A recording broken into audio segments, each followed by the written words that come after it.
Good morning, everyone. I am Priyanshi Patel, Assistant Professor, Department of Pharmacology from SSR College of Pharmacy, Silvassa. Welcomes you all in Day 3 AICTE Training and Learning Academy sponsored online FDP on OECD Principle of Good Laboratory Practices organized by SSR College of Pharmacy, Silvassa. Highlight the sample predict on the metaverse at the form from it. In many cases, it also try to predict which enzyme might do the metaverse. And these systems are getting Sharat Kashir and Dr. Gaurang Shah, who will give us insights about study plan and study report, test and reference items, and designing toxicological studies for pharmaceuticals and data interpretation. These sessions will surely give us the clear picture for the safe topics required as per OECD principles. Moving ahead with the first session, we have with us Dr. Vijay Sharma, and it is my privilege to introduce him on behalf of SSR College of Pharmacy. Sir holds PhD in toxicology from BNSGU Surat. Sir has more than 23 years of experience and currently working as a managing partner in Safety and Analytical Research Center, which is a limited liability partnership company based in Ahmedabad, India. His past experiences include co-founder and director business development at Flare Labs, deputy general manager at Bharat Serums and Vaccines Limited, scientist 1 at Torrent Research Center, senior research associate at Wokhard Limited, research officer at Jai Research Foundation, and business development representative at Lupin Lab. Sir is technically skilled in designing and setting experiment in accordance to aim and orientation for toxicology and ecotoxicology as per guidelines such as international regulatory guidelines like USFDA, OECD, OPPTS, EPA, EU, and Indian regulatory guidelines like Schedule Y and CIP. Talking about Sir's achievement, Sir has completed 15 national and international GLP inspection. Sir is experienced in establishing and setting up of preclinical research centers. Sir has been honored with letter of appreciation and cash award for standardizing acute marine prawn toxicity test and for standardizing Daphnia magna reproduction toxicity test. Sir hold these specialties in preclinical pharmacology and toxicology with an experience in maintenance of animal house, GLP, and administrative experience. Today, we are very lucky to have you, sir, and I request you to take over the charge and enrich us with the knowledge regarding study plan and study report. Over to you, sir. Thank you, Priyanshi. Thanks for that warm welcome.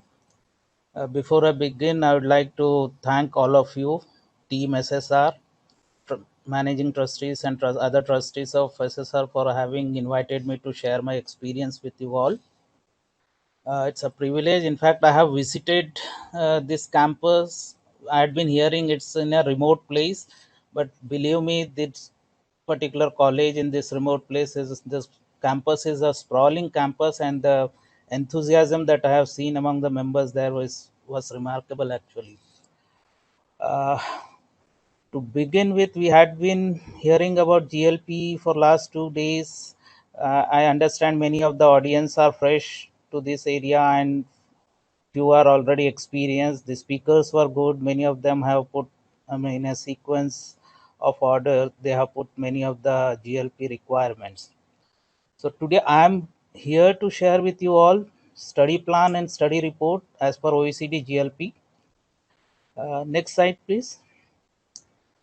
So authorization of any new drug or a chemical to bring it to market requires 3 basic quality standards to be followed, especially for new drug or a generic drug.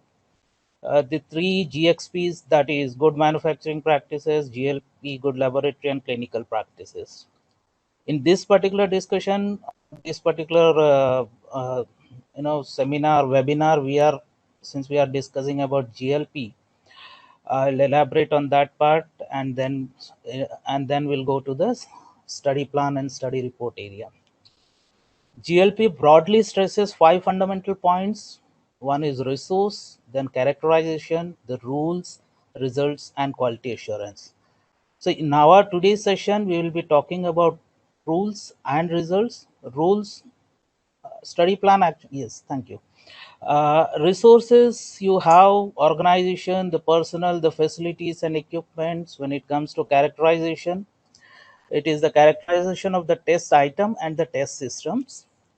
The rules that you need to follow is to have a study plan, a standard operating procedure, working operating procedure, instructions and other things. They come under the rules category. Then once you have the experiment done completely over, you need to have the raw data of the experimental experiment and then prepare a final report, and this report has to be archived. So this comes under the results category. Finally, quality assurance, which is the backbone of a GLP compliant lab, which has to be independent monitoring authority for a research process. And quality assurance is basically a link between the facility management and the study directors. Next. So we all have gone through the process of research in a graduate or stay around in our doctorate degree during our doctorate degrees.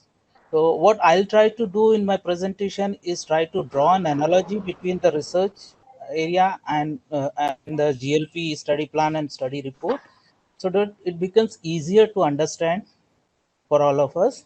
And believe me, whatever points I have put in my presentation are the basic minimum requirements for a GLP study plan and study report. So what I have tried to do here is, I have tried to draw an analogy between synopsis, which is equivalent to the study plan in a GLP setup. The thesis in the research, academic research, can be compared or considered as equivalent to the study report. So let me read out the definitions for you. Synopsis is the gist of a planned research which gives an overall view of your work and forms an integral part of a research project. Similarly, study plan or study protocol in a GLP setup is the written description of the plan for a study. Contents include references to the systematic review of the relevant existing evidences for justification, the study objectives, the design, and the methods, finally, plans for publishing the results. So, this is how we can basically draw an analogy between a synopsis is prepared before you do the research, and you jot down all the requirements, resources and everything, how you will perform the say process, the timelines, the schedules, everything into your research synopsis. Similarly, a study protocol is a same kind of a document that is mandatory in a GLP setup. When you complete your research work, you start writing your thesis for the submission for approval. So thesis is a complete well written document presenting the research findings and the data. So similar is the study report, which is a presentation of the recorded data by the researcher after analyzing information gathered during the research in the form of a survey or qualitative methods. Study reports should have a clean and structured format for effectively relaying research information. So this is very important criteria, and I'll explain through the presentation how and why it is required.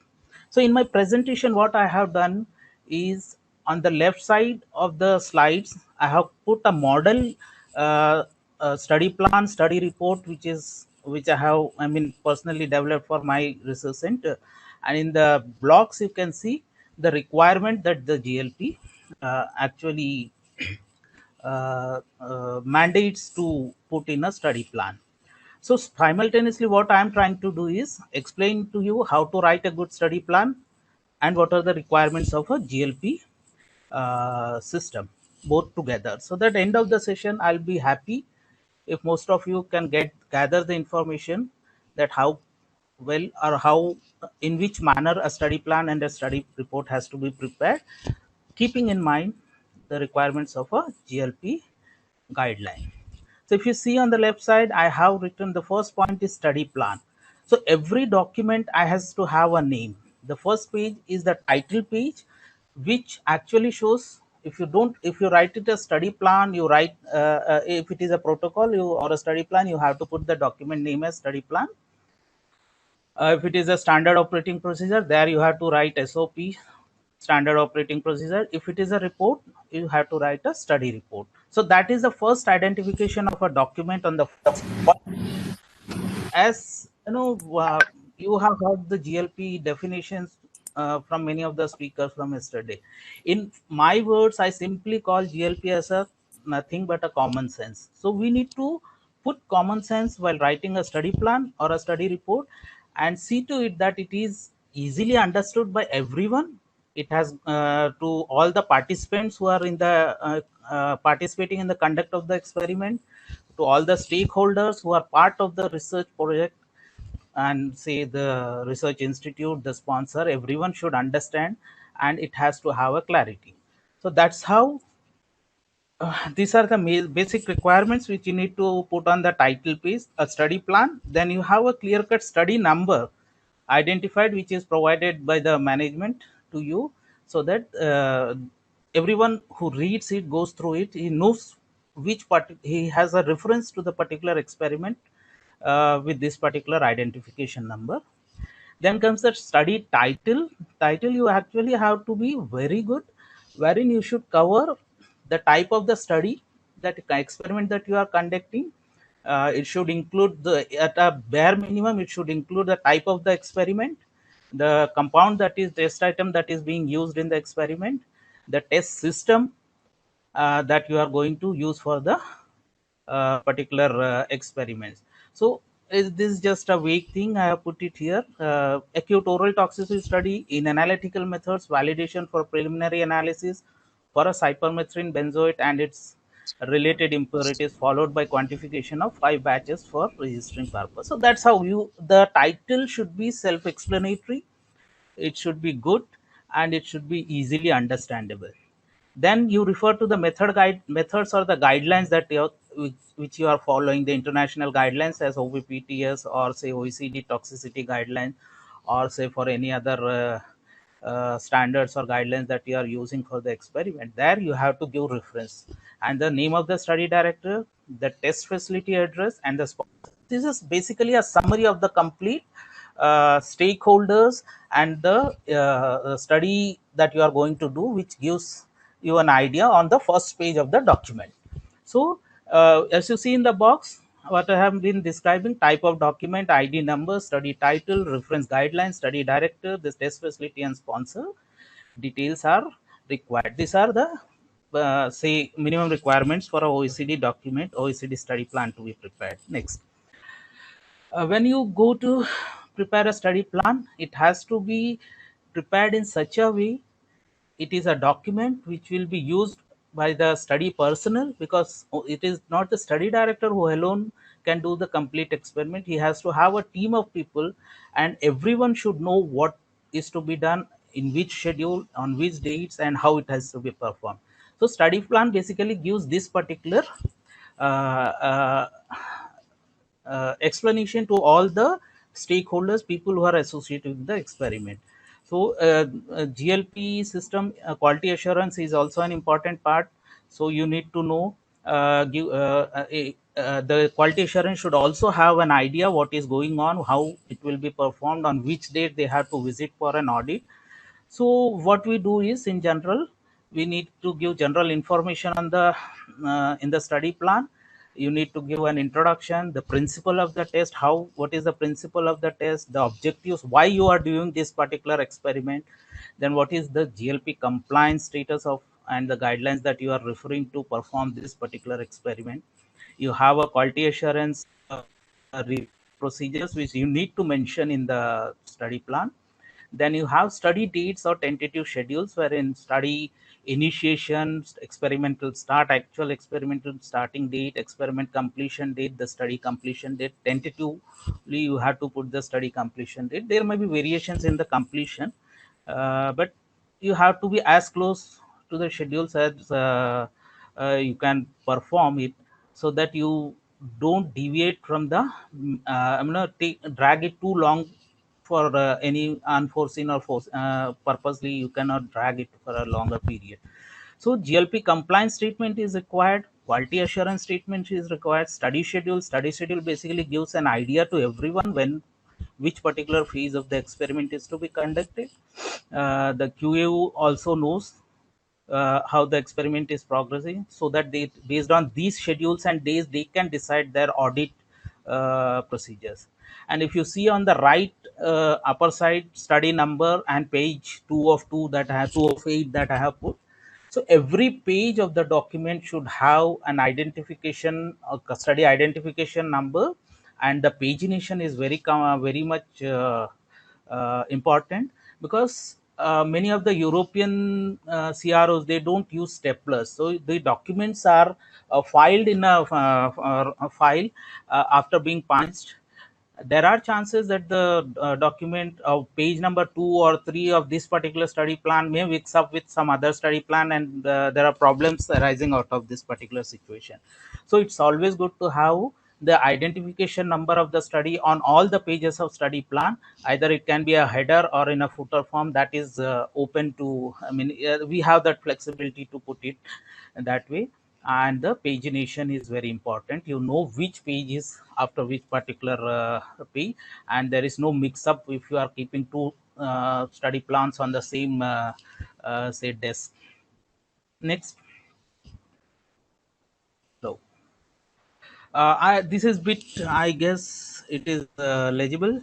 On the left side, if you see study details, I have put under which study title, study number, test item details, name and address of the test facility, name and address of the study director, name and address of sponsor, address of representative if there is any for the sponsors from the sponsor side, and the key personals that are going to be part of this particular exercise. So with this particular information, you are basically informing all the stakeholders about the capabilities, the persons who are involved, whether they are well trained or not. The quality assurance sees the team or personnel involved in the particular study.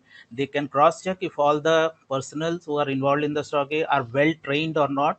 And resource management, human resources management is also possible with this type of information. So that is the purpose why this information has to be given in a study plan. So study details and personnel involved is a very important aspect of a GLP study plan. Next. Next comes the material and methods, wherein test item details are to be given. Test item details means what is the purity, what is the impurity present in it, what is its chemical name, what is the molecular structure, and all these type of details are to be given, so that none of the person who involved in the experiment has to go and search for the details from some other place. All the information about the structure, the molecular weight, the purity, impurity of the particular compound is given in this particular document. So that is a very important aspect of the GLP study plan. So you need to describe test item, you need to describe test system, what type of, supposing it is a toxicology experiment on animals, you need to put the type of test system, whether it is rat or rabbit or say mice, dog, whichever animal, the scientific name, the each group of the animal, the sex of the animal per group that you are going to use. These things are to be mentioned in the study plan. Then comes, say, the experimental conditions, how you are going to house an animals, under which temperature and humidity conditions, what type of caging system you are going to use. This is the information you need to provide about the experimental conditions, so that personnel working in the animal house or in the, say, experimental room knows exactly under which conditions the experiment has to be performed. Then you need to put the test procedures, the acclimatization, how you are going to do acclimatization, the health checks of the animals, selection of animals, and grouping and other things. So basically, in this type of a thing, you are completely putting the data before planning. One of the important aspects of a GLP system is planning and then performing. So you are basically putting the plan on a paper in the form of a study plan. Next. Next comes, see, if you see experimental design, the dose and route of administration. The experimental design means how many groups of exposures will be there, how many control negative positive controls what you are keeping in putting into an experiment, the recovery groups and everything has to be well defined, so that it gives a good picture to everyone how the experiment design is. You don't have to verbally explain it to everyone. There is a written document in the form of a study plan, and person involved can refer to it and understand the complete part of it. Then comes the dose and route of administration. Dose preparation and dosing is one of the major areas where conflicts arise, or say problems do arise. There are mix up of doses. There are sometimes a higher volume or a lower volume of the drug or the test item is given. So to clarify all these things clearly, the doses, the volume, the concentrations, everything has to be defined in a study plan.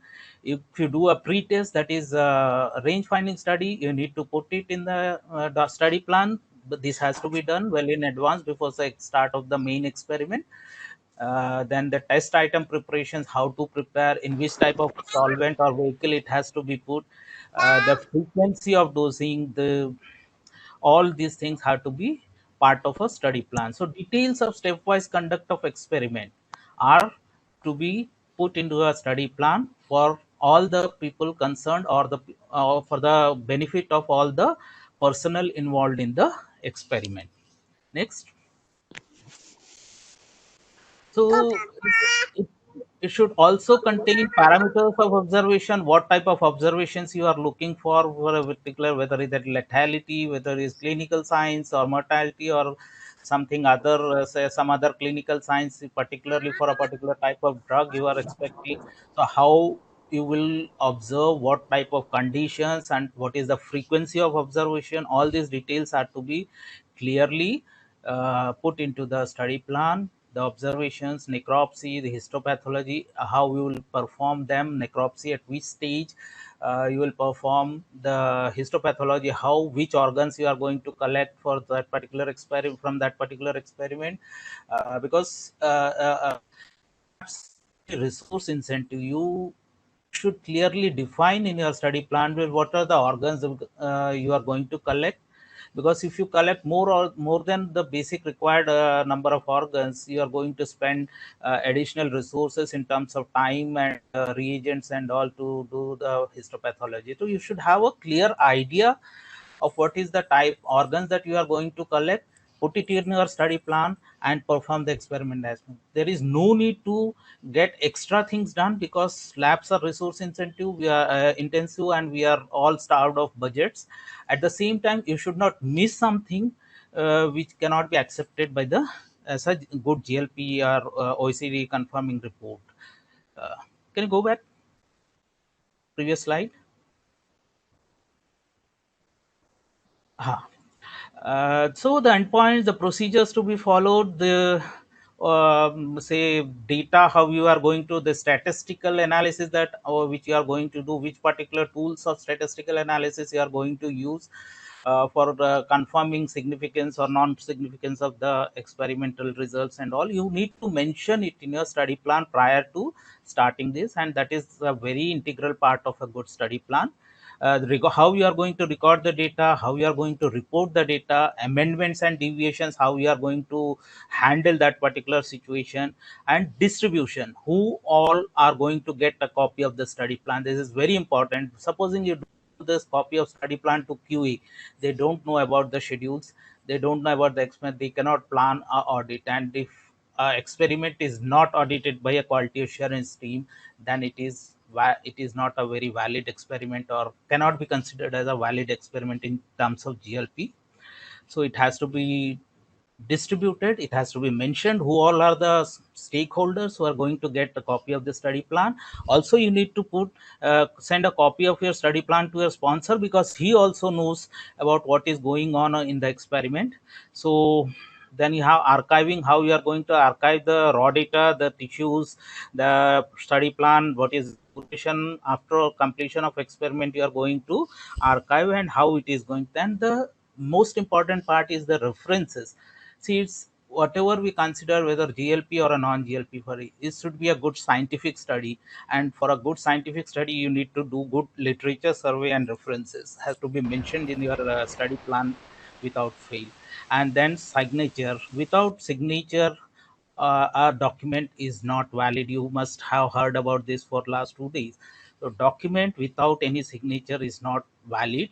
So all the persons involved, like the study director has to sign and approve it first, quality assurance, then the test facility managers, and in some cases the study plan is sent to the sponsor also. He also goes through the document and approves it, so that he has understood, that is a proof that he has basically understood what will be done in the experiment, and he agrees to what you are going to do, so you can go ahead with the experiment.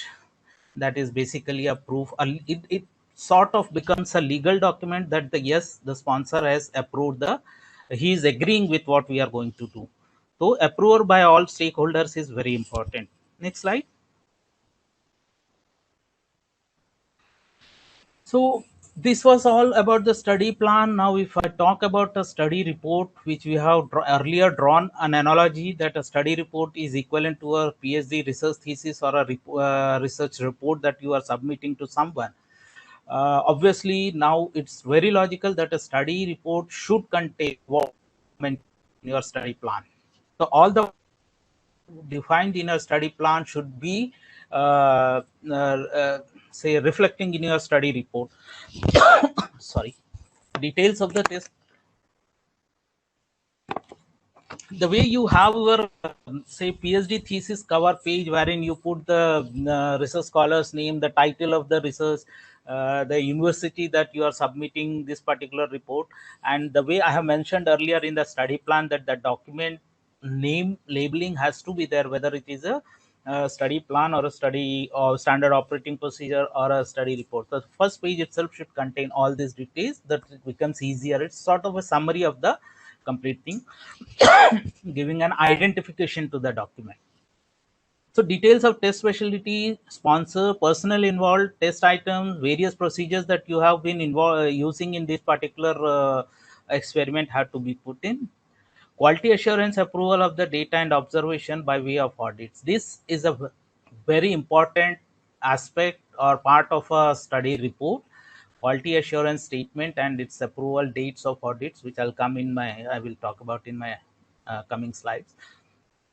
Complete representation of data that you have, any data that you got from your from your experiment has to reflect in your study report. You cannot hide, whether it is good, bad, or for any reasons. You cannot hide the data that you have come across your experiment. It has to reflect in your study report, or else you are not doing justice with the system, with a good with a study report.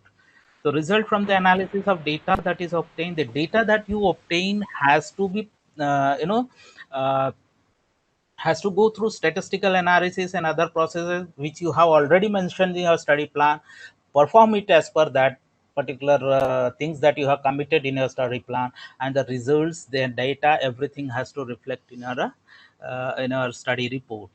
And the individual and summarized result from experiments, say it is put in different ways as summary tables, appendices, and other things. Supposing you have 4 groups of animals, and each group has got say 10 animals, so 40 animals. So in individually you have to go all the data, all the observations of each and every animal, plus you have to summarize this in form of tables for the group 1 10 animals, the summarized version of that into tabulated form, that also has to be put. Individual and summarized data from say various other observations like clinical chemistry or in terms of histopathology and all. So in after that, you need to, a good study report also should have acceptance of responsibility by study director. It is very important that a study director takes responsibility of the data that is submitted. So it is basically ownership of owing the data. And it's not that you are going to put someone into jail for not doing it, for putting wrong data, but it is basically, it increases the credibility of the report, that some experienced person who has been through overseeing the experiment has taken responsibility of the data. So study director's responsibility, acceptance of responsibility and his signature in the report is very much important. Finally, report approval by study director and the test facility management. So apart from the study director, the facility head, this facility which is conducting the experiment, its head also owns a few percentage of responsibility, some of responsibility, and when he signs the data, he's owing responsibility study report from that particular organization. So these are basic requirements, very much important, and these are as per the OECD requirements. So if you see again, I have put a structure of the final report. The final, it shows as final report. That means it is a study report, and then you put the study title, the guideline, the study number, date on which it is finally prepared, the study sponsor and the test facility, all the details. First page itself shows, because one of the aspect is these reports are submitted to regulatory bodies for permissions. So there are hundreds and thousands of reports lying there in their place. This first page itself gives them an idea to identify a document from a particular sponsor who has submitted data. So this basically that is just one example. This gives idea to anyone who sees what is this report about, which type of a study it is, and who is the sponsor, who is the test facility. The way we put this data in our PhD thesis or reports in university is very similar to that. Only thing is GLP makes it mandatory, whereas in academic research you can miss few points, few things, putting few things. No one is going to bother you, but GLP, it has to be mandatory. Similar way, as I told you in study plan, each and every page should have as a title, as a header or a footer, study number, study title, page identification, and other things. So cover page, study number, and title pagination is very important. Next, please. This is a very important aspect of a study report, a compliance statement from the study director. As I have mentioned, he has to put all the a basic statement into the study report that I have personally supervised many this particular study, and I take responsibility for the data, and without which a study report is not acceptable in terms of OECD GLP. Next slide. Then second important aspect of a study report is quality assurance statement. Again, here study number, study title, test item. The QAU signs the document for having audited the various phases of the experiment, and they also give a confirmation that yes, we have audited this part of the experiment on this particular date. A complete study cannot be continuously audited by QAU, so they do it in phase, and particular phase is audited, and they take responsibility of that part. Yes, it has gone through quality assurance program, or it has gone through quality assurance system, and it is a good OECD GLP confirming report. So that quality assurance statement is very much an important aspect of a GLP study report. Then comes the acceptance, as I had been talking. Study title prepared by the last page, wherein you accept the details. Study director takes the responsibility, and the test responsibility management approves the report. This is very much important. Next. So this is the content of a study report. We can quickly go through it. Like these are the this is how you put various things into a study report. The title page, we had been talking about the contents, the abbreviations, statement of compliance. If you have animal ethics approval for a animal experiment, then institutional animal ethics committee's approval, the quality assurance statement, the study details, which has to have all the things that were mentioned into the study plan, and additional things that have come up through the experiment during the process of experiment, like introduction, objective test method, safety precautions also need to be included, which is very much important.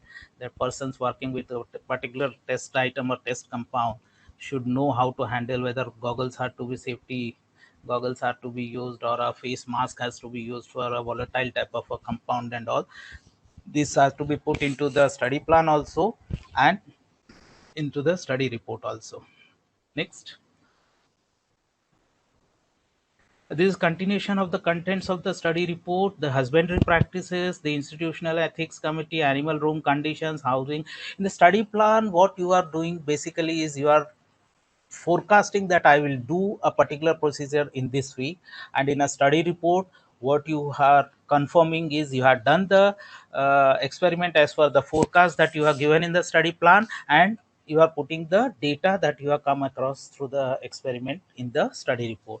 The chemical reactants, reagents that you have used, experimental procedures, preparation and administration of test compound, observation. You see the titles are very much similar to the study plan. The sequence is always followed, and it conforms with the study plan throughout the preparation. Only thing is here you are putting the, in the study plan you are confirming, you are putting the data, you have numerical values and other things incorporated into your study report, and the conclusion that you have arrived after assessing all the signs and observations that you have come through. Next week.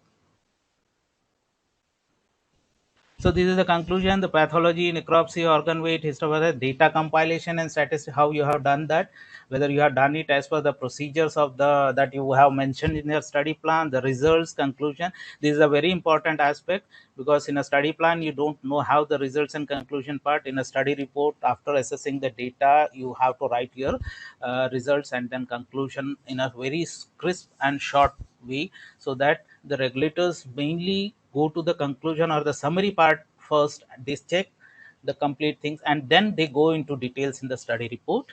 Then how we are going to archive the references, summary tables, appendices, and many more things. Certificate of analysis of the compound as given by the sponsor has to be appended or attached with the, it becomes a part of the study report. And finally the report approval by study director and the test facility management. Next. So when we talk about study plan, there are two important things. I think some of the speakers have been talking about this. It is amendment and deviations. Amendments are basically things that you, they are planned, and you know you need to change some phase, some part of the experiment or some procedure in an experiment. You have, you know that you have to do it, and by that time the study plan is already prepared, so you make a plan change, which is an amendment. And a deviation is basically an unplanned change. You might miss, a study personnel might be taking some observation as mentioned in the study plan, and you don't take those observations, so then it becomes a deviation in my understanding is basically an unplanned, unintentional, unplanned thing which you don't know also. Many a time you come to understand you have done a deviation or you have done a mistake at a later stage, and to rectify that process, what is to be done is basically a deviation. So these are very important, and I would say a study plan when prepared should be so robust that you need not have to do any amendments or deviations. Deviations, you cannot stop them, it might happen, but less number of amendments done to a study plan, it's a more robust type of a study plan that you have prepared. It shows your integrity, your acumen, your understanding of the subject. So a good study plan, in my opinion, should not have too many amendments done at a later stage. That's how you build a robust system. So amendments are flexibility that OECD GLP is giving, but I see the more number of amendments, in my opinion, the study plan was very lousily or poorly prepared. There are instances where you need to do amendment which is beyond your control, and that can be done. So with this, I think I've shared what I understand, and hope the participants have understood what, how to design a study plan and a study report, and parallelly the requirements of the OECD GLP. So with this, I end my presentation, and I'm open for queries, anyone, if you have them. Thank you very much, sir. Myself, Vipul Prajapati. Yes. Now the question session is going on. True. From the audience, one Okay. question is here. Dr. Javed Ahmed Khan raised one question. Does plagiarism report is also a part of study report? Plagiarism doesn't have to be part of when this is my personal opinion and whatever experience I have, it doesn't have to be part of a OECD GLP report. Reason being, you are conducting a new experiment and you are putting your own ideas, finding, and since you don't pick up data from someone else's PhD thesis or some other thesis and put into here.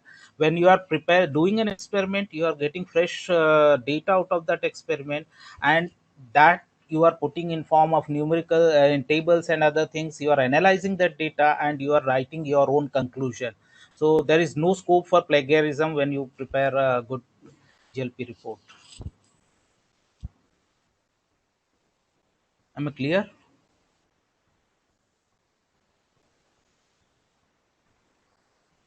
Hello. हाँ sir, एक minute हाँ. Vipul sir, I think there is one another question also, ना?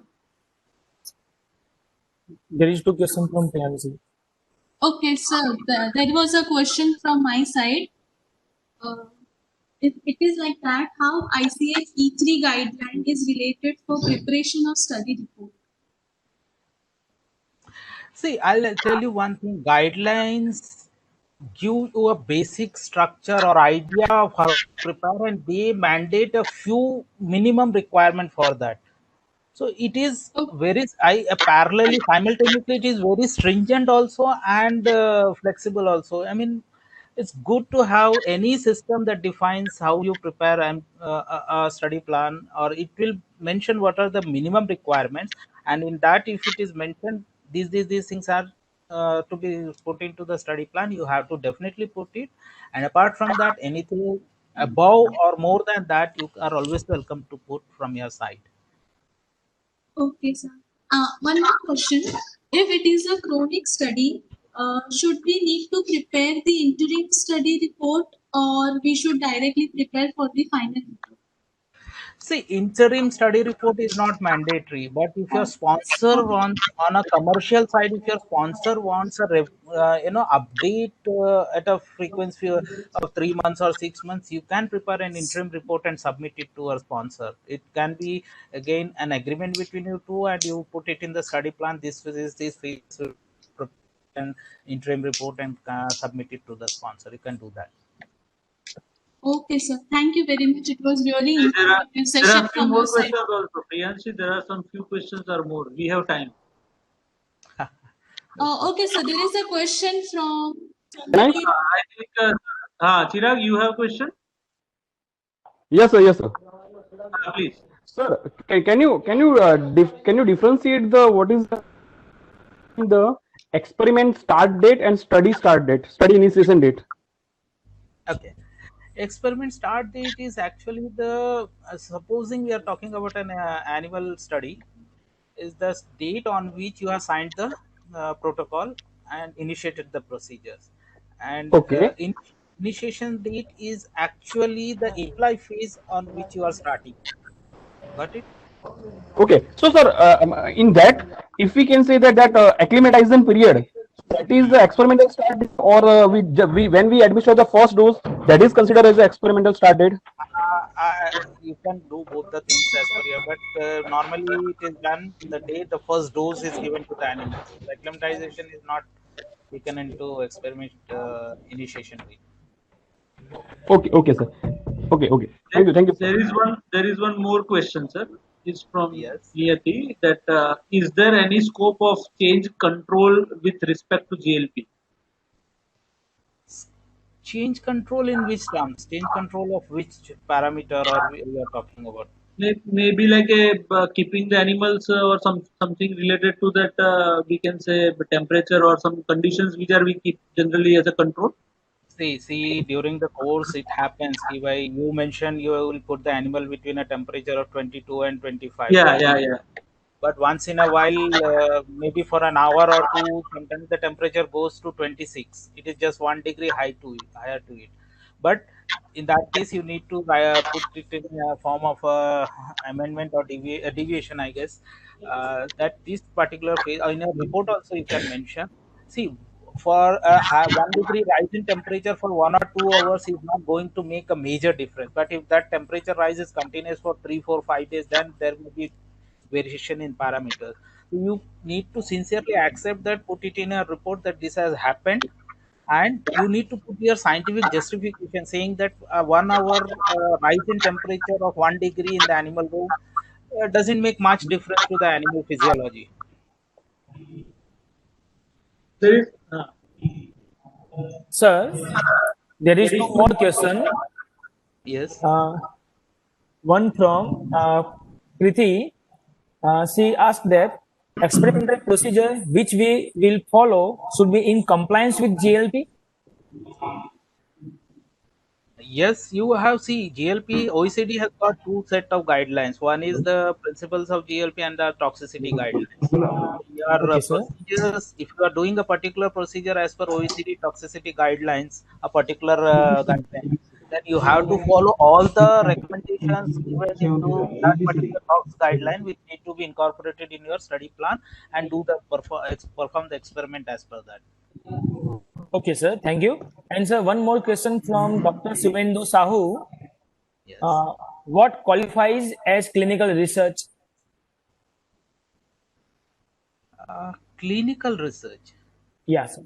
See, I did not understand this question probably, but then what I'm trying to what I understood is like is might be talking about the clinical or the human trials that he is talking about, and we normally call animal experiments as preclinical experiments, right?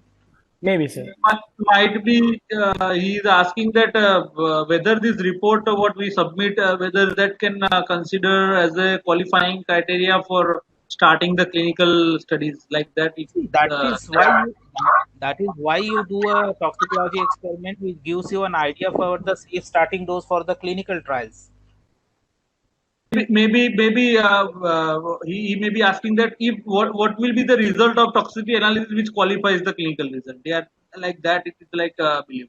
I think NOEL what is established that will qualify. There are many aspects like safety studies are there, and NOEL and other things. They will give you an idea to the safe initial starting dose for the human experiments. There are a set of guidelines and formulas that have been put forward to convert the animal doses into safe starting human doses, and then based on that they go for the first human dose, which has to be safe. So these basically parameters, NOEL and endpoints in a toxicity experiments will give you an idea to come up with the initial safe starting dose in humans. I'm unable to hear you, Dr. Sanjeev. That may be the conclusion that can be the base for selecting the clinical study, starting the clinical study. That is the whole purpose of doing a Yeah. toxicity. That's maybe the like, can answer. Yeah. Thank you very much, sir. I think it was wonderful session, My pleasure. and we have learned many clarity on how to prepare a report, because which is the most we can say after the entire study, the things which will be visible to everyone will be the report only. So in that regard, it's very essential. The report should be very precisely prepared and documented well. So, your talk has definitely made clear the audience. I think sufficient questions has been like taken care of. Thank you, sir. We will be in contact, and I wish you to join again in our open session on last day, that is on Saturday. So we'll have around 1 hour discussion where your presence will be definitely like essential for us in that regard. And I would like to give to the audience that sir is also instrumental in handling many speakers of this entire event. Even many of the speaker has been suggested by Sarma sir. So thank you for that also, that you have been like one of the we can say part of our coordination team. I'm very honored. I feel honored. Thank you very much, and thanks to Team SSR, trustees, and personally to you, Dr. Sanjeev. Yeah. So, sir, we'll end this way in the meeting, and we'll plan for that. Thank you. Sure. Good day. Bye. Thank you.